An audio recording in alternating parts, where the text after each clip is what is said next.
pues yo me pongo por acá. Once again, good morning, ladies and gentlemen. I would appreciate if you would all take your seats.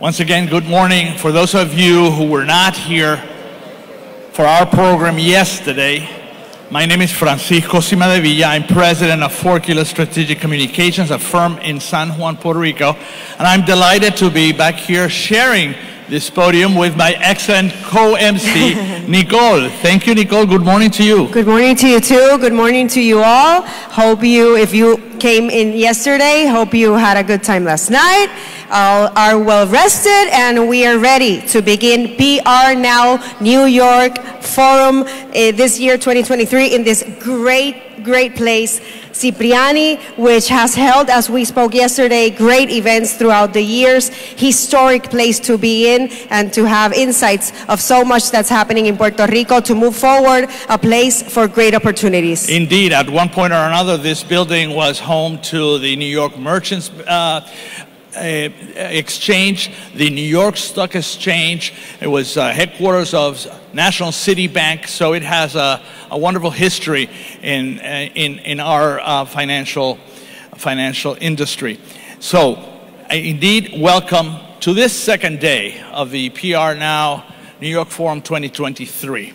We'd like to remind those in attendance that they can access today's events agenda and also find additional information on our panelists through the PRNow 2023 app.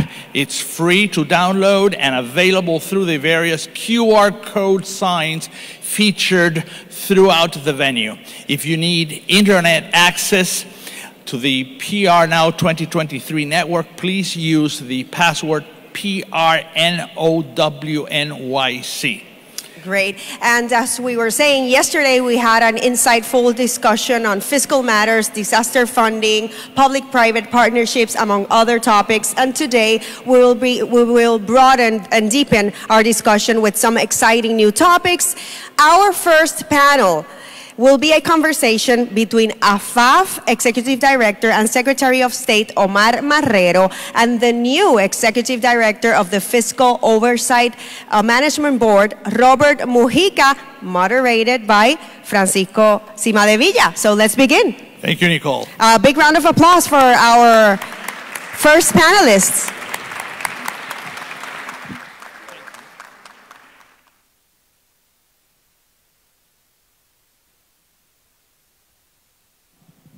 Secretary, Robert, gusto conocerte finalmente en persona. Thank you very much. I think we are indeed privileged to be able to see what we're about to see. Of course, they've had a whole number of conversations in the past few months since Robert came on board as the new Executive Director of Puerto Rico's Financial Oversight and Management Board for Puerto Rico. If I recall, you have never appeared in public together, let alone had a conversation. Well, other than, of course, the formal meetings of the board, that's right.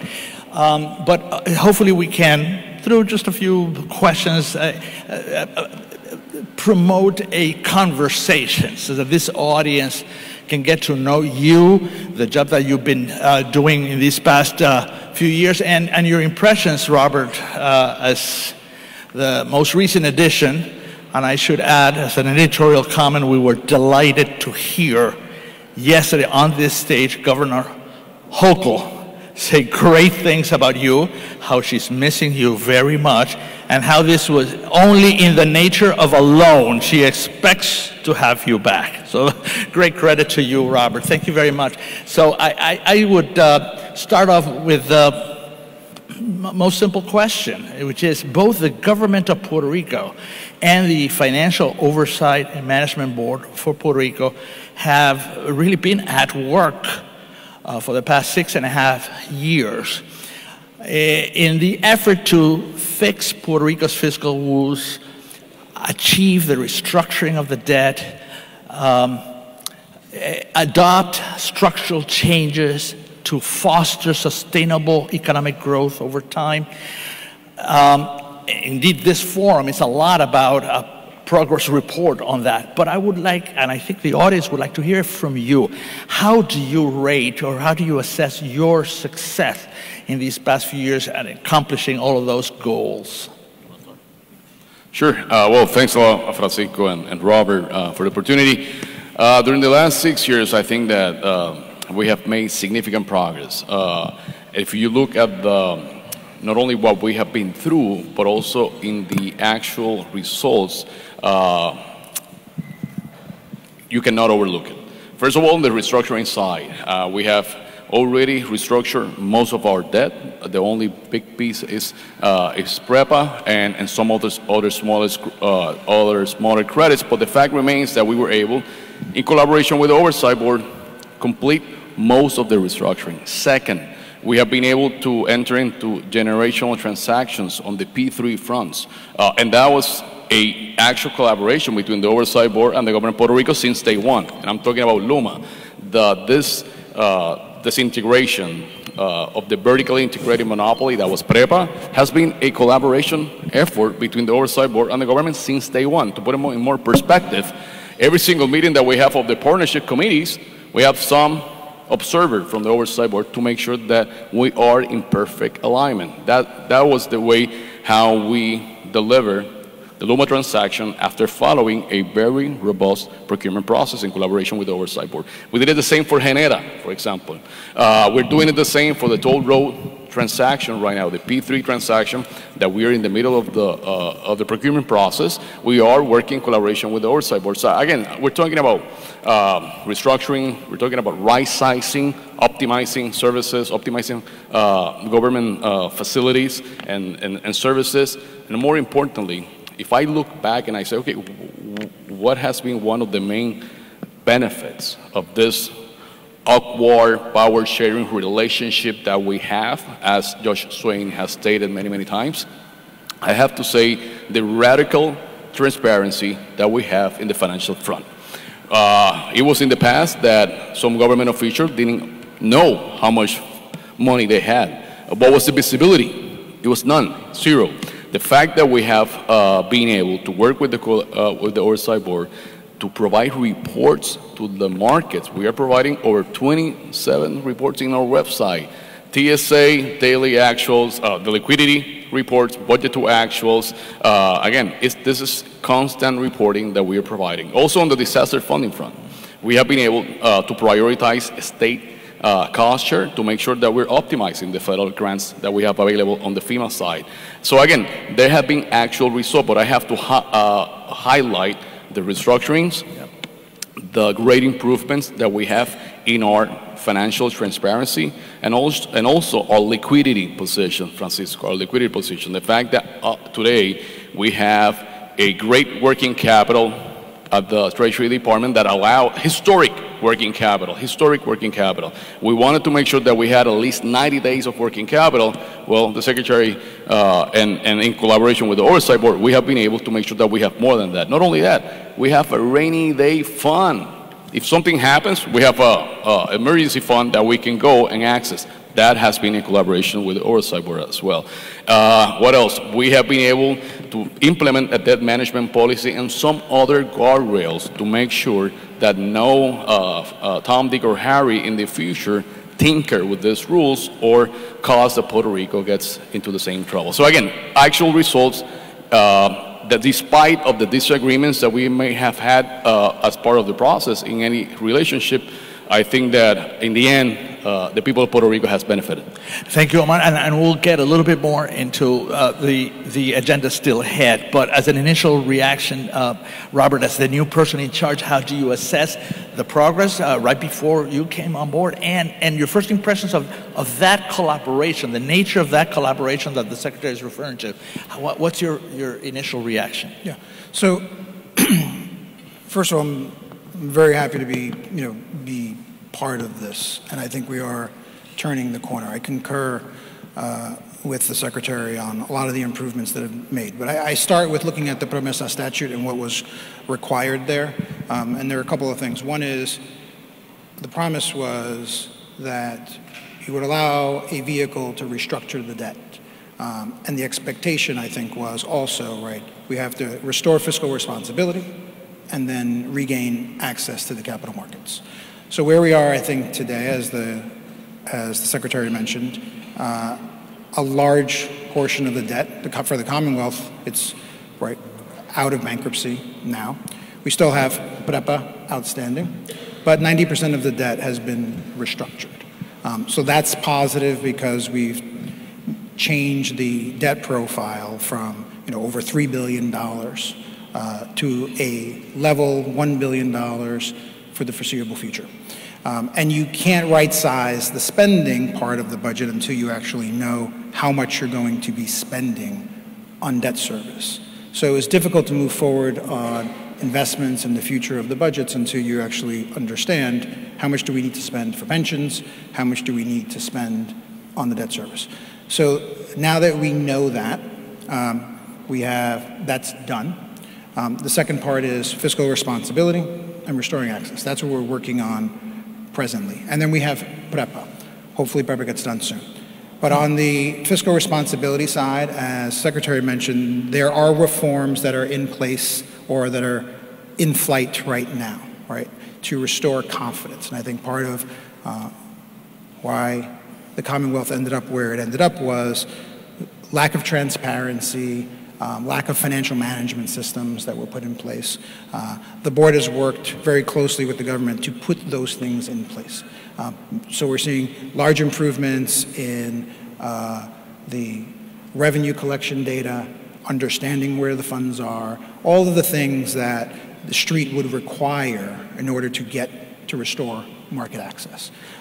Fiscal responsibility has two sides to it, right? You have structural things in place that need to be put that didn't exist, and those are all there. And then you need government to understand the concept of, right, fiscal responsibility is critical, and when you have fiscal responsibility, then you can, right, restore the market access. So I think that's kind of where we are. The debt's done. Mm-hmm. We have a good working relationship. I think there's a commitment to do all of the things, make all the structural changes that are necessary. We collaborate on a daily basis. Our teams work very closely together. I understand, the nature of having to do the reforms. You have to deal in a political environment. We have to deal in those things.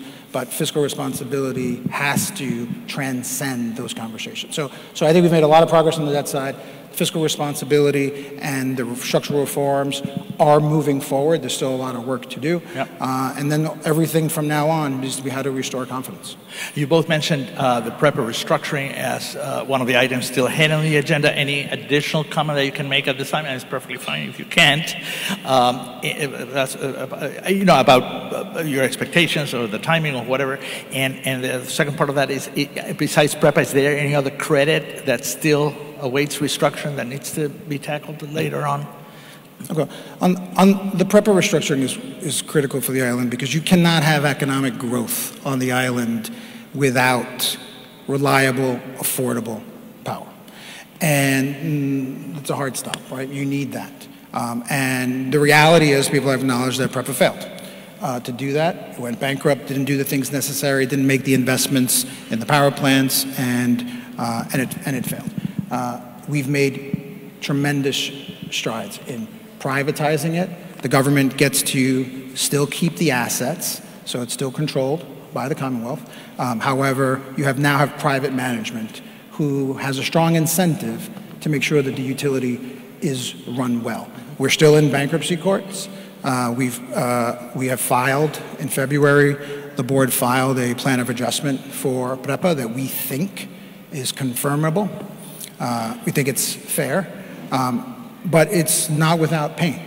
The reality is that imposing an additional legacy charge, as we call it, on the ratepayers on an island where it has high rates is not going to be without a consequence.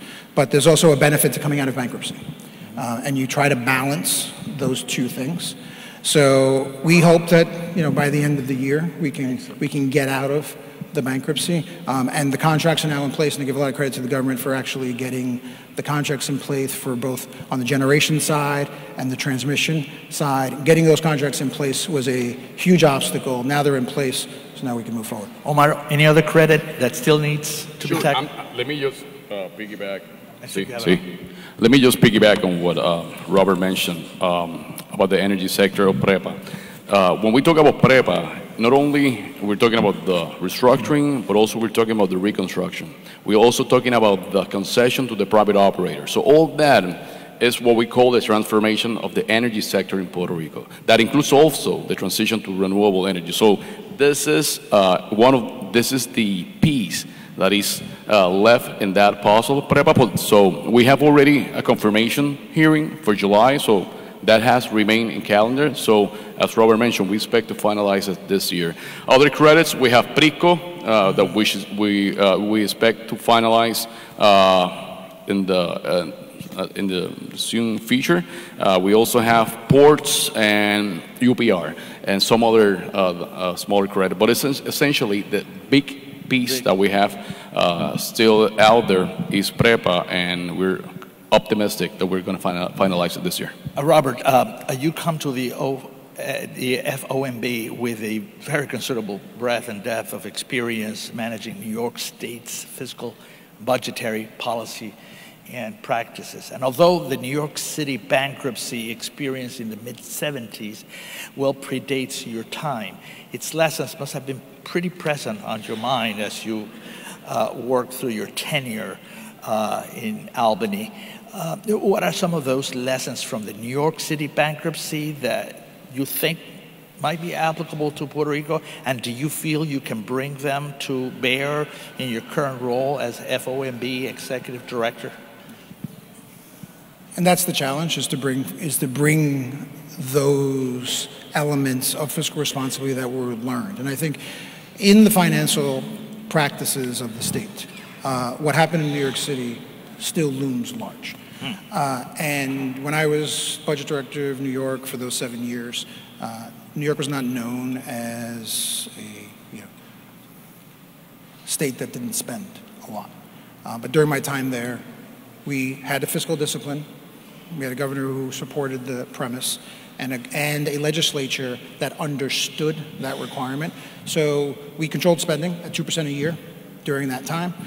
When I left there, we had the highest credit rating in over 50 years, and we had reduced the overall amount of debt. So you bring that forward to what the FOMB's role here is. The New York City challenge and how it was overcome was largely because everyone was working together. No one wanted them to fail. So you had the legislature work strongly with the private sector. The private sector didn't want New York City to fail. The private sector, the legislature, the government, both in the city, and then eventually the state, all worked together to make sure that all of the things were in place. The financial sector also made sure that all of the financial restructurings that we're talking about here, about doing, those were all built into bond covenants. Those were all made sure so you couldn't go backwards. They were permanently put in place. So the temptation to make some of the bad decisions were very difficult to do. And I think we had to put things in place so that notwithstanding who's in elected office, you can't go back to some of those bad decisions. And I'll give you, an example is as recently as during COVID. During COVID, government shut down, we had very difficult times and financial issues arose. New York City came to the state with a request to bond out $5 billion for operating costs.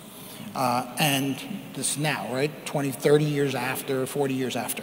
And the state said no, We're not going to, even when there's tough times, we're not going to go back to binding out operating costs. We said no, you didn't need it. You made some tough decisions to control spending. And I think that's what you need to have at the Commonwealth going forward, is to understand that even when there are tough times, even when there are tough choices, if you want to restore fiscal responsibility, you have to make the tough choices, don't take the easy outs.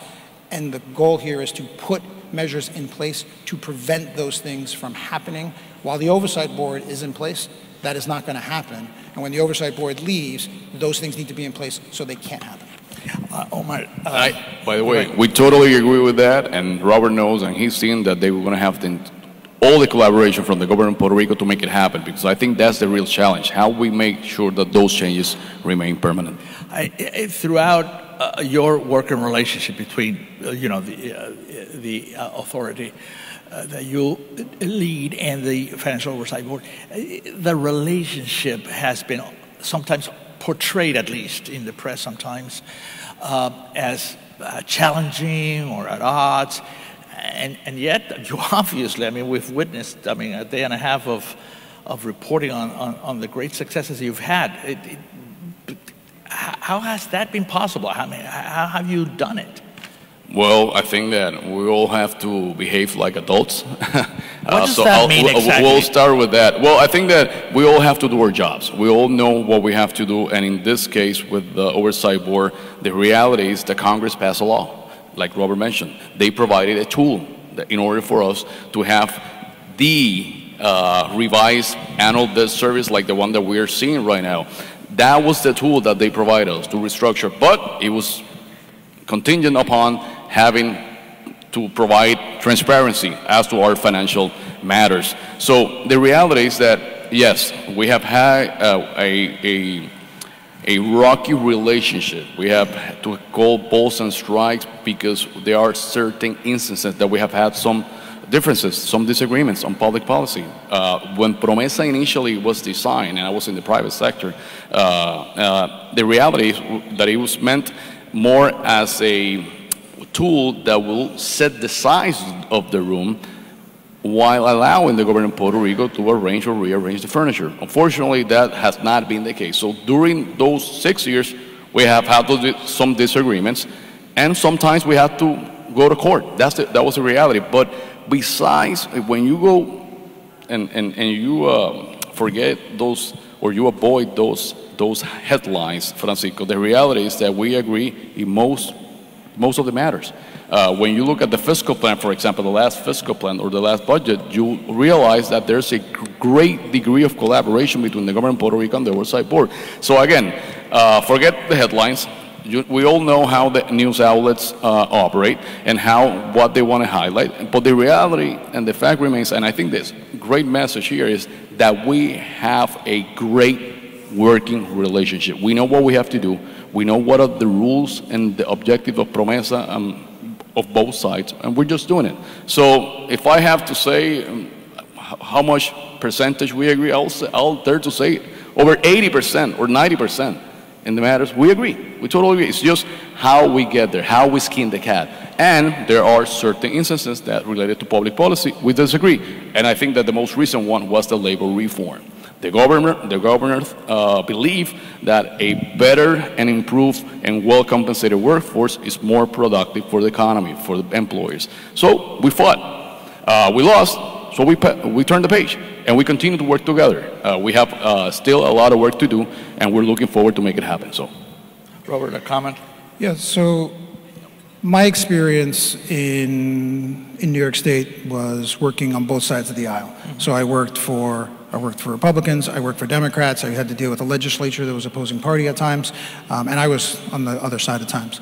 And what I learned during that time is, one, you have to build trust, and you have to make sure that they understand, if it's an adversarial relationship at a time or you disagree, they understand why we're doing what we're doing, and try to build commonality, but never compromise the principles. And I think, we've developed a trusting relationship. Omar and I, our relationship actually dates back to Maria, when we met actually here, putting together some of the plans to get the federal funds. So building that trusting relationship, but not actually compromising the principles as we move forward. For the board, at this point, now that we've level set the budget, every single decision that I look at has to run through a single lens, how it's going to contribute to economic growth for the island. And so every budget decision, every legislative decision, every policy decision in my mind at this point has to run through how is this going to impact economic growth, and if it's a negative, or a positive, and that is the decision. And that is the conversations that I have. We may disagree. The board has the benefit of not having to deal with an electoral calendar, right? We have a benefit of not having to deal with those things, but we do have to respond to the people as well. And I think that is the balance that we have to work through, and we work through with the governor. I feel that I want to give a shout out to our dear, trusted members of the press who've been with us yesterday and today. The premise of my question had nothing to do with you guys, it's the other guys. So thank you very much for the very professional work that you do every day. Mr. Secretary, the Puerto Rico Financial Advisory and Fiscal Agency Authority, which you lead, it's AAFAF, responsible for this. I think it's just a perfect place to express appreciation for your leadership in putting this together. And on behalf of the audience, I think you've been doing a fantastic job. I had the opportunity to read some of the language in your invitations to this crowd, and some of it had reference, and I'm paraphrasing now, that, you know, even though we might not be looking for a rating the day after tomorrow or be floating a bond before the end of the time will come. That's part of what you've been working for. Can you give us an assessment of that? How do you feel about the progress and the way to that moment when Puerto Rico might go back to the financial markets? Well, being honest, I think that we all agree that we're not there yet. Obviously, Secretary of Treasury is getting up to date with the financial statement. Once we have our financial statements, we believe, and once we have the PREPA restructuring behind, I think we'll be in a better spot to have that conversation. However, that has not stopped us from engaging not only with the markets, with investors, with the rating agencies. We think that it's very important that we have this dialogue, that we have this conversation, that we acknowledge the achievement, but also that we're honest about the challenges that we're facing and the work that's still to be done. Again, it's not that we have been sitting on the hammock and just sipping piña colada. It has been a lot of work that we have been doing during the last 6 years, even though that we have been handling all the monkey wrenches that Mother Nature threw our way.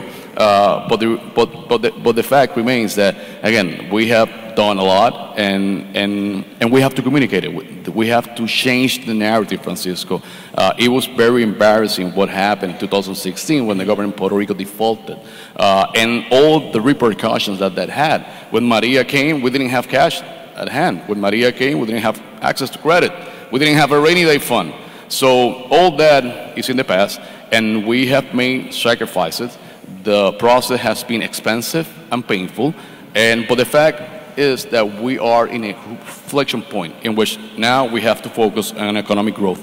How may we ensure that this fiscal footing, this esta zapata, this groundwork that we have done here on the fiscal side allows Puerto Rico to have a better future, and that's what we're looking for. Would you say, and before I give you a chance, Robert, would you say, even though regaining access to the capital market is a worthy goal in itself for many reasons? Not only is a requirement de promesa, but obviously it's a goal. But would you say that the influx of federal funding related to reconstruction, recovery, resiliency, I mean, upwards of what, $85 billion, might have given the government of Puerto Rico a little bit of a break in that need to return to the capital markets? Definitely. And what's your assessment of the role of that funding in that whole process? I think the governor mentioned it yesterday in a very simple manner. It's a CapEx plan that we have for the next 10 years. If you go to the other side of the Atlantic, if you go to UK had a $60 billion 10-year plan on infrastructure, a 10-year infrastructure plan of $60 billion, $6 billion per year. So you can have it in perspective. We have $80 billion. So again, we have our CapEx needs essentially addressed for the next 10 years. Obviously, there's certain projects that may not be eligible for disaster funding because it was not necessarily damaged by Maria. But again, it's a lot of funding that if we wouldn't have it, we would have to borrow it from markets. So that's the first one. Second, one of the big changes that we implemented in the debt management policy that we have in place right now, that not only was part of the plan of adjustment, and it was legislated and incorporated as a policy through AAFAF board directors, is that now, if we want to access the capital markets, it has to be only for CapEx. No deficit financing. We cannot do a scoop on toss. And any refinancing have to achieve MPV savings in every single year without extending maturity or increasing interest rate. So again, the only reason that we can go to the market is for CapEx. And we have essentially 90 cents on the dollar for most of the infrastructure sectors in Puerto Rico. Lifelines, energy, water, transportation, communication, public buildings, schools, and so forth. So again, the reality is that with this funding, essentially most of our CapEx needs are addressed, except for certain projects that we may have to do that may not be eligible under FEMA or HUD regulations. Robert, your take on that eventual return of Puerto Rico to the capital markets? How do you feel? So the PROMESA statute, right, my job here is actually to eliminate my job. All right, so that's how. Yes, very much so. And even though we appreciate you, we're looking forward. So, do you want to explain that a little bit? Do you want to explain that a little bit? The specific requirement in the legislation. So that is the way I view my job. My job here is to eliminate my job, and I'll go back to whatever I was doing. The number one criteria in the PROMESA statute, actually, before balanced budgets, was to restore access to the capital markets at reasonable rates, right? Because a municipality can't function without access to the capital markets. So that is the number one criteria. When we revised the fiscal plan this year, we made that a focus. We actually, for the first time, actually said, we need to restore access to the capital markets, and we need to figure out how to do that. When I was budget director in New York, almost every decision we made, I was very concerned always is how is Wall Street going to see this? How is this going to impact the credit rating? Because it's not an objective criteria. The rating agencies use subjective criteria, but you generally know what they're looking for. They're looking for reserves. They're looking for how you're spending your dollars, your ability to manage risks over time. Those are all of the elements that the markets are looking for. So right now, again, as we go forward, fiscal discipline is important.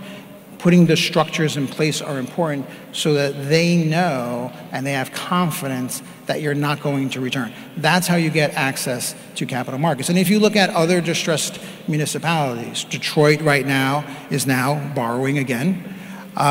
You have New York, obviously, restored confidence, and as has DC, and those are in progress, right? And even Greece is, way out there, is actually getting a investor level upgrade. A rating should be upgraded to investment grade, within the next couple of months, according to the Financial Times. So there's clearly a path.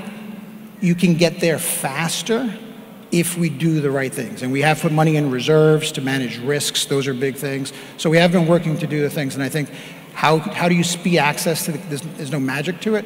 How you speed up access is controlling spending, investing in the priorities, not doing irresponsible things, putting the structures in place so that they can do their own independent analysis, have confidence in the numbers, and say, okay, we have confidence in the revenue numbers, we have confidence in what you're doing, and then with regard to the federal dollars, that has definitely created a lot of breathing room, so that the urgency, right, gives you the ability to actually make the tougher decisions to put the structural changes in place in reserves faster.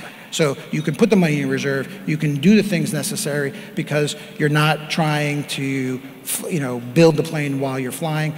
Big cushion gives us the ability to do all the smart things, and I'm confident that we can get market access faster, but which work together. While the board is here, I think there's confidence, right? When the board leaves, they need to know that the government, being both the governor and the legislature, are going to continue what we started. You read my mind. Question for both of you, perhaps Robert, you first.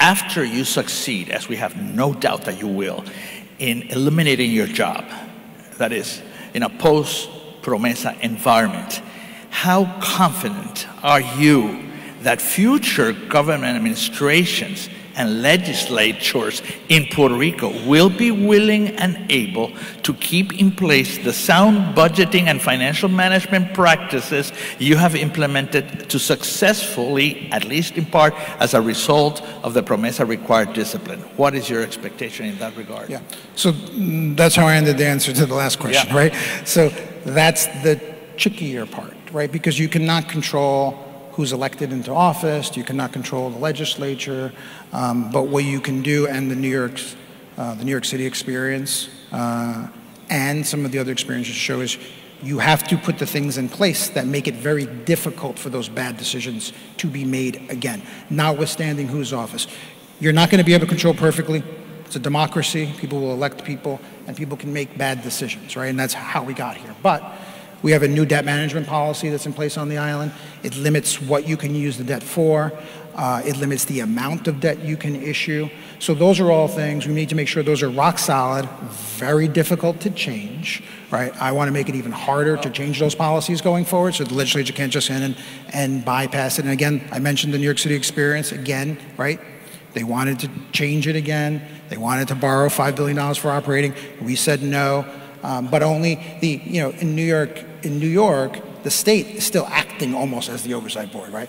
It prevents them from making some of those decisions that they may want to. So I think, I don't know yet, right, who the next people will be, but I think what the job is to make sure that we put things in place that make it very hard for people who want to make irresponsible decisions to make them. And if they try to make them, they're going to have to be accountable to the people and the markets and hopefully stop them from happening. But right now, working with the governor today, right, we're making lots of progress for that. Omar, what do you reckon some of those controls could be? I mean, if memory serves, we had one in the Constitution limiting our own ability to borrow beyond certain limits, and that has done us what good. I mean, how do you enforce that vision that Robert's talking about? Well, actually, in the debt limit is one example, as well as the fact that all tax-supported debt has to be taken into consideration when you talk about that limit, as opposed as in the past that some folks thought that the 15% limit will not be applicable to other credits. So that's one way that we have tried to put some guardrails through legislation to ensure that those changes remain permanent and that future administration have to comply with them. But as Robert mentioned, we don't have no crystal ball. Obviously, we'll as long as we remain, and the governor's commitment and my commitment is to ensure that those changes are achieved and making sure that those guardrails are in place to ensure that no future administration and no future generation has to go through this. So again, obviously, we have to be cautiously optimistic when we have to deal with politicians, particularly those that do not necessarily share the views of fiscal discipline. But again, I think that we have made great progress and will collaborate with the Oversight Board until we are able to make sure that those changes remain permanent. As we wrap up the panel and yet leave some time for the Secretary to share with all of you and our friends in the press some news of the day. Quick last question, 10-second answer to both of you. Bullish or bearish on the short and medium term for Puerto Rico, and why? So I'm cautiously optimistic that the elements are in place. You have the extraordinary amount of federal dollars. You have focus by the federal administration, by different of the largest agencies, right, on being successful. The board wants the island to be successful. And so the combination of the federal dollars, the resources, the attention, it gives me optimism. I do have concerns going forward because, as you mentioned, we don't know who's going to be in office. Things change. The last 3 times we've enacted budgets, the governor has submitted compliant budgets with the fiscal plan. However, the legislature hasn't acted together on them. So the Oversight Board has had to act independently to certify the last 3 budget actions. So that gives me a little bit of caution, and that's why I say cautiously optimistic, because I think the elements are in place, the dollars are in place, we have an opportunity to move forward. It is a once-in-a-life opportunity, everything is there, but everyone has to be rowing in the same direction, and the right decisions have to be made, and that means that all of the elected officials have to make those decisions, and that would give me why the cautious part. Well, perhaps the private sector should have a role in reminding our future administrations and elected officials of why they think it is important to keep that discipline. I think that the private sector has the responsibility to make sure that future administrations follow the recipe of fiscal responsibility. As to your question, as Puerto Rican, I'm always bullish, particularly what we have been through. I'm sure and I'm confident that the best years of Puerto Rico are ahead. The process has been long, painful, and expensive, and we are looking forward to get it done, to focus on economic growth and sustainable opportunities, not only for this generation, but for many generations to come. And to wrap up, I think you have some news that you want to announce. Yes, actually, as an addition, we wanted to share it yesterday, but we had the opportunity. As an additional step in our commitment with the highest levels of transparency or radical transparency, when I refer to it, with our stakeholders, particularly the markets, we are pleased to announce that we have joined the BondLink network. You can access our new investor relations website at puertoricobonds.pr.gov with a simple sign up and login process. This service, essentially, this is the page, would allow you to receive automatic updates on news, event notice, important documents, project updates, press release, and all that. Essentially, this website includes sub-sites for the GOs, for the COFINA bonds, HTA, as well as PRASA. If you look at all-encompassing, we're now essentially sharing over 800 financial reports and documents on a easy-to-use platform that is free and open to all investors and visitors. So to put it in perspective, we're essentially using the same platform that for investor relations that all top issuers in the muni market use, like California, Georgia, Dallas, Texas, Chicago, City of Atlanta, and so forth. So again, we are happy to be able to announce this. Again, this is another step in our commitment with financial transparency, and we'll continue to improve because that's our goal and that's our commitment with you guys. Thank you very much. Audience, how about a big round of applause for AAFAF Executive Director Omar Marrero and Financial Oversight and Management Board for Puerto Rico, Robert Mujica. Thank you all very much for your attention.